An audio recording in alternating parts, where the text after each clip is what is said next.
మన ఫ్యామిలీ అందరికీ హాయ్ అండి. ఉదయం వీడియోలో చెప్పాను కదా అమ్మా నాన్న వస్తున్నారని. అమ్మా నాన్న ఎందుకు వచ్చారంటే ఈ మిరప తోటలో తొలి పంట తీసి దేవుడికి పెట్టడానికి వచ్చారు.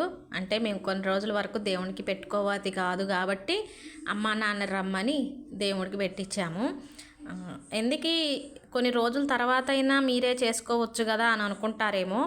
కొన్ని రోజుల దాకా ఆగితే చెట్లకి మిరపకాయలు ఎవరో ఒకరు కోస్తారు. దేవుడికి పెట్టుకోకుండా మేము ఇంట్లో పచ్చిమిరపకాయలు కూడా వాడుకోము, తాలింపుకి కూడా వేసుకోము, చెట్టు కాయ అసలు కొయ్యం. ఆఖరికి కలుపు తీసేటప్పుడు పైపాడు చేసేటప్పుడు కాయలు రాలినా కానీ అట్లా భూమి మీద వదిలేస్తాను తప్పితే ఇంటికి తీసుకెళ్ళి వాడుకోము తాలింపులకు కూడా. ఇక దేవుడికి పెట్టిన దగ్గర నుంచి కాయలు కోసుకెళ్ళి వాడుకుంటాం అనమాట. ఇంతకుముందు ఫస్ట్ కోసిన కాయలేమో అందరూ కూరలో వాడతారు కదా కారం, ఆ కాయలు అనమాట. అవైతే ఎక్కువ వేయలేదు, ఒక 10 చెట్లు వేసాము. ఇక తోట అంతా కూడా తేజ రకమే. ఈ తేజ రకం చాలా అంటే చాలా ఘాటుగా ఉంటుంది, మహాఘాటు.